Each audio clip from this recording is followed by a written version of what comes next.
La SRIB, la Société régionale d'investissement de Bruxelles, a présenté son rapport d'activité 2007. Depuis 1984, elle apporte le soutien à la création et au développement d'entreprises en région bruxelloise. Et vous allez le voir, l'année 2007 a été un bon cru. Muriel Berck et Béatrice Broutou. Démonstration de savoir-faire ce midi pour Aurélie Gribaumont. Avec son compagnon, elle a créé son entreprise nommée l'Arrière-Cuisine, un salon de dégustation dans le centre-ville qui offre aussi le service traiteur à domicile. Pour réaliser son projet, le couple a bénéficié de l'aide de la SRIB. Les clés pour pouvoir entrer dans l'entreprise, on ne les connaissait pas et donc on a eu beaucoup d'aide à ce niveau-là. Et puis alors évidemment aussi une aide financière sous la forme d'un prêt qui nous a vraiment alors permis de démarrer. Sans eux, je ne crois pas qu'on serait là aujourd'hui à fêter notre premier anniversaire. Le but c'est bon, déjà créer notre emploi, mais aussi créer de l'emploi pour les autres. Et donc on espère assez prochainement engager au moins une personne pour nous aider en cuisine et très certainement aussi une personne en salle. Aurélie en est au début du processus. À ses côtés, le fabricant des célèbres gaufres Milkan qui existent depuis 1932. Ici, on est arrivé au bout de l'aide. La SRIB, actionnaire depuis 1992, vient de se retirer.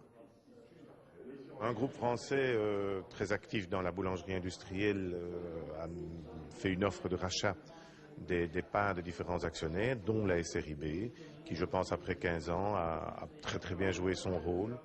Pour la SRIB, chaque sortie de capital est un succès, puisqu'elle réalise une plus-value, et puis cela signifie aussi que l'entreprise peut désormais voler de ses propres ailes.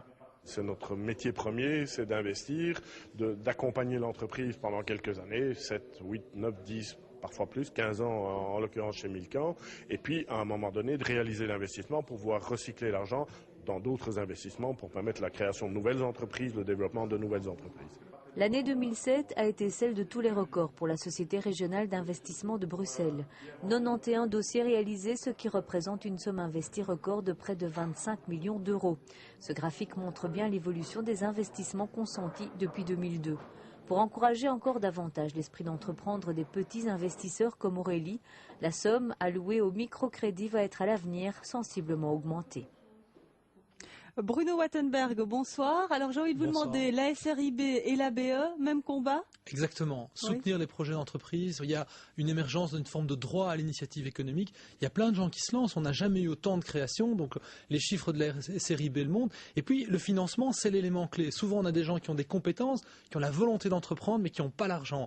Et là, le travail de la SRIB avec l'ensemble des différents produits, parce qu'on n'a pas eu le temps de voir dans le reportage, mais il y a une véritable gamme de produits du microcrédit jusqu'aux prises de participation. C'est fondamentalement important d'avoir un crédit équilibré qui correspond à la taille du projet. Et un des facteurs de faillite, c'est un financement inadapté. Donc le rôle de la SRIB, il est fondamental. Oui. Alors je le rappelle, vous êtes le directeur de l'agence bruxelloise pour l'entreprise, l'ABE, comme on dit en abrégé. Alors est-ce qu'il faut aider justement au développement des microcrédits? On a entendu que la SRIB allait développer ce créneau-là pour aider peut-être des jeunes à se lancer, à oser. C'est important ce créneau-là particulièrement? Oui, le microcrédit, il est fondamental. Pourquoi? Quand on analyse les motivations de ceux qui démarrent une entreprise à Bruxelles, 48% des gens démarrent par nécessité. Donc c'est des gens qui utilisent la voie de la création d'entreprise, du statut indépendant, pour s'insérer sur le marché du travail. Et ces gens, en général, n'ont pas un capital de départ. Comme je vous le disais, le financement, c'est un des éléments clés, c'est un des facteurs de réussite d'avoir un financement adapté. Et donc ces gens qui n'ont pas nécessairement accès au marché bancaire peuvent trouver à la SRIB, notamment dans la filiale Brussoc, un financement qui leur permet d'avoir un démarrage et ensuite, s'il y a une croissance, de pouvoir suivre avec les autres produits de la SRIB. Et pourquoi pas créer de l'emploi aussi? Voilà, alors on l'a vu, il y a des analyses scientifiques en France qui démontrent que des gens qui démarrent avec un microcrédit en créant leur propre emploi peuvent parfois déboucher sur des très bonnes entreprises qui ont des possibilités de croissance et qui engagent ensuite du personnel. Oui. Alors on l'entendait aussi donc pour ce bilan 2007 de la SRIB, 2007 un bon cru, une bonne année, ça vous pouvez le confirmer? Une année fantastique, près de 11 000 créations d'entreprises, on était à 6 000 en 2003, donc c'est une explosion de la création d'entreprises à Bruxelles qui dépasse les créations en Wallonie et en Flandre. On a quasiment 10 personnes sur 1000 qui deviennent indépendants. Ça s'annonce un petit peu moins bon quand même en 2008. Ici, ça a démarré peut-être à un moment, ça doit se tasser. Oui. Ce qui va se passer certainement, c'est qu'un certain nombre de ces personnes-là vont devoir arrêter ou vont tomber à faillite. Donc on devrait avoir une recrudescence de la faillite, mais encore une fois, c'est un phénomène naturel. L'offre ou la demande des clients n'est pas totalement élastique. Donc on va certainement avoir une mauvaise année en 2008 au niveau des faillites. D'accord. Alors on va parler plus précisément de l'ABE, puisque là vous faites aussi un bilan de 5 ans d'activité, un bilan positif, j'ai l'impression. Ah oui, on est content puisque c'était un pari de créer l'agence, puisqu'on a fusionné la Technopole de Bruxelles avec Ecobru, le guichet généraliste avec le guichet innovation.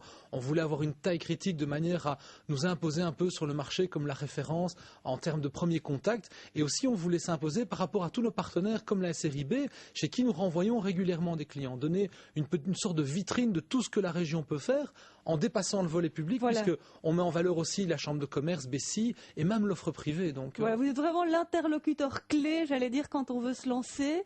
J'ai vu quelques chiffres, quand même 15 000 entrepreneurs guidés en 5 ans et 10 000 accompagnés avec un véritable suivi. Et c'est ça finalement peut-être le secret de l'ABE, c'est cette transversalité. Vous leur montrez tout le panel d'outils qui peuvent les aider, les soutenir. Oui. Alors aujourd'hui, on a pu vraiment obtenir une taille critique. On a une 50aine de personnes avec des compétences très diverses, depuis des ingénieurs, chimistes, agro, économiques et ainsi de suite. Et donc l'idée, c'est de pouvoir avoir très rapidement un concept no wrong door, pas la mauvaise porte. Chez nous, on va pouvoir identifier l'ensemble des valeurs ajoutées en interne, mais aussi en externe, qui vont donner le plus de chances possible à la réussite d'un projet entreprise.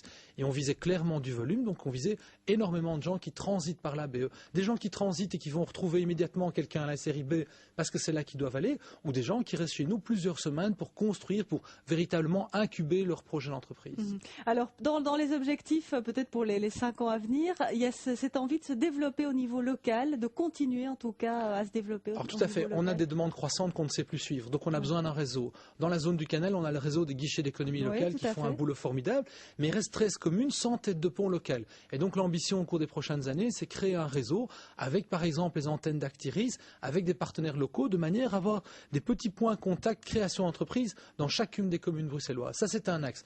L'autre, c'est développer la culture d'entreprise chez les directeurs d'école, chez les enseignants, chez les parents, de manière à continuer à pouvoir créer ces entreprises qui vont vraiment donner ça substantifiquement à l'économique à la région bruxelloise. Pousser les Bruxellois toujours à oser plus et à se lancer. Exactement. Encore un petit mot, Bruno Wattenberg, par rapport à ces chiffres qui étaient sortis récemment. C'est une étude de l'ULB qui avait été reprise par le Trends Tendance. On disait qu'une entreprise sur 4 quittait Bruxelles. C'était une erreur. C'est une erreur. Alors justement, comment ça se passe au niveau des entreprises à Bruxelles? Elles s'y plaisent plutôt bien? Alors l'étude, c'est pas 1 sur 4, c'est 1 sur 10. Et ça concerne uniquement les grandes entreprises où on a une surreprésentation. Et on sait que la périphérie, dans les champs de patates de tout côté de Diegem ou Villevort, on construit des immeubles avec un coût du terrain, des parkings. Donc là, oui, on a perdu quelques gros et on va continuer probablement en perte. Mais je crois que si on a parlé de la SRIB, on n'a pas parlé de la SDRB qui est en train de faire un boulot de restructuration en profondeur, qui est en train de travailler de manière à pouvoir mettre des mètres carrés sur le terrain. Et puis surtout, aujourd'hui, tout le monde travaille en équipe. Ça veut dire que les institutions se parlent, on est en train de travailler ensemble pour avoir des offres conjointes, on traite tous les dossiers ensemble. Et ça a véritablement changé au cours de cette législature. C'est qu'on n'a plus des institutions isolées, mais de véritables équipes qui essayent d'avoir une offre globale à proposer à ces entrepreneurs.